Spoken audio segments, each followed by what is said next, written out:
Assalamualaikum warahmatullahi wabarakatuh.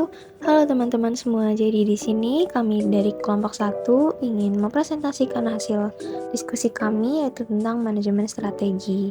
Sebelum masuk pada materi, perkenalkan nama saya Aurel Olivia Wijaya dan ada rekan-rekan saya yaitu Kristianto Augusto, kemudian Jocelyn Sharon, ada Muhammad Siraj dan Yoga Waluya. Di sini pembahasan kami ada definisi strategi, definisi manajemen strategi, kemudian bagaimana proses manajemen strategi pada perusahaan, dan kemudian manfaat dari manajemen strategi. Sebelum kita mengenal lebih dalam lagi tentang manajemen strategi, saya akan menjelaskan apa sih itu definisi strategi. Di sini ada banyak macam definisi strategi menurut para ahli. Definisi strategi menurut Christensen.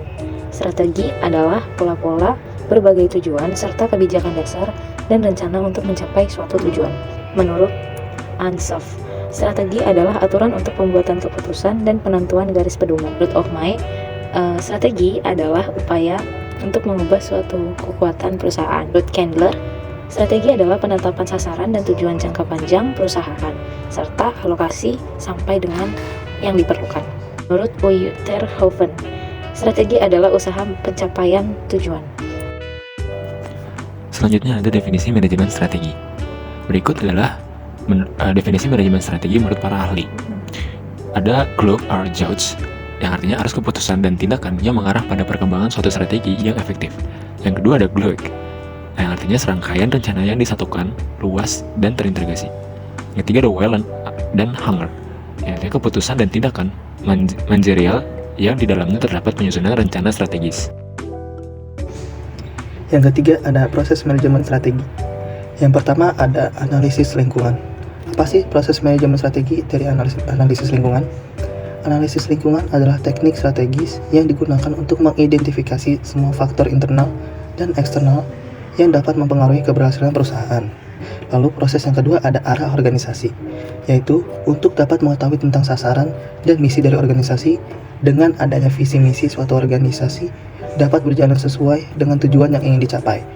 Lalu proses yang ketiga ada formulasi strategi, yaitu manajemen strategi berpusat pada penetapan fondasi dan arah bisnis. Pimpinan merumuskan strategi seperti pengembangan visi dan misi, analisis SWOT, merumuskan tujuan jangka panjang, menciptakan alternatif strategi, dan memilih strategi yang akan digunakan oleh perusahaan. Yang keempat ada implementasi strategi, yaitu tahap ini membutuhkan keputusan untuk menetapkan tujuan tahunan, menciptakan kebijakan, motivasi karyawan, serta mengalokasikan sumber daya. Semua keputusan tersebut membantu mengimplementasi strategi agar berjalan lancar. Lalu yang kelima ada evaluasi strategi, yaitu evaluasi menjadi alat bantu pimpinan mengenai keberhasilan atau kegagalan implementasi yang telah dilakukan.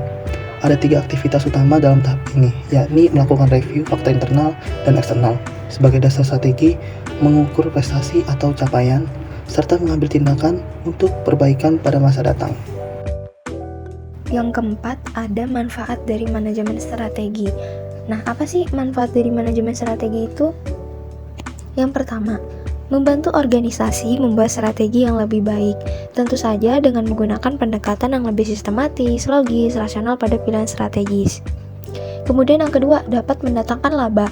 Nah, jadi melalui proses manajemen strategis, para manajer tidak bisa hanya membuat penggunaan maksimal sumber daya keuangan, tetapi juga bisa menggunakan tenaga maksimal untuk meningkatkan produktivitas dan profitabilitas keseluruhan unit. Dan yang ketiga, meningkatkan kesadaran ancaman eksternal. Lewat dari manajemen strategi ini, perusahaan dapat sadar apa saja ancaman eksternal yang dapat mengganggu perusahaan mereka. Dan yang keempat, pemahaman yang lebih mengenai strategi pesaing. Jadi lebih hati-hati seperti yang di nomor 3 tadi masih bersangkutan. Strategi pesaing dapat dideteksi melalui manajemen strategi yang baik. Kemudian yang kelima, meningkatnya produktivitas karyawan. Lewat strategi yang baik, karyawan akan meningkatkan produktivitas. Seperti poin nomor 1 tadi, membantu organisasi membuat strategi yang lebih baik. Dan yang terakhir, berkurangnya penolakan terhadap perubahan. Oke, yang selanjutnya yaitu ada studi kasus. Studi kasus yang kami ambil yaitu berjudul Penerapan Manajemen Strategik pada Produsen Food and Beverage, di mana dalam era globalisasi dan persaingan yang semakin ketat, para pelaku bisnis dan industri F&B dituntut untuk terus berinovasi dan melakukan manajemen strategik yang efektif agar mampu bersaing dan memenangkan persaingan di pasar yang semakin kompleks. Maka dalam pembahasan ini kami akan membahas secara detail tentang penerapan manajemen strategik pada produsen F&B. Untuk itu, teman-teman bisa membaca terkait studi kasus yang telah kami paparkan dalam video. Dari studi kasus tersebut, kami menyimpulkan bahwa penerapan manajemen strategik pada produsen F&B sangatlah penting. Hal ini untuk memastikan keberhasilan bisnis dan pertumbuhan yang berkelanjutan. Dengan menerapkan manajemen strategik yang tepat, perusahaan dapat memperoleh keunggulan kompetitif yang membedakan produsen produk-produknya dari produk-produk pesaingnya.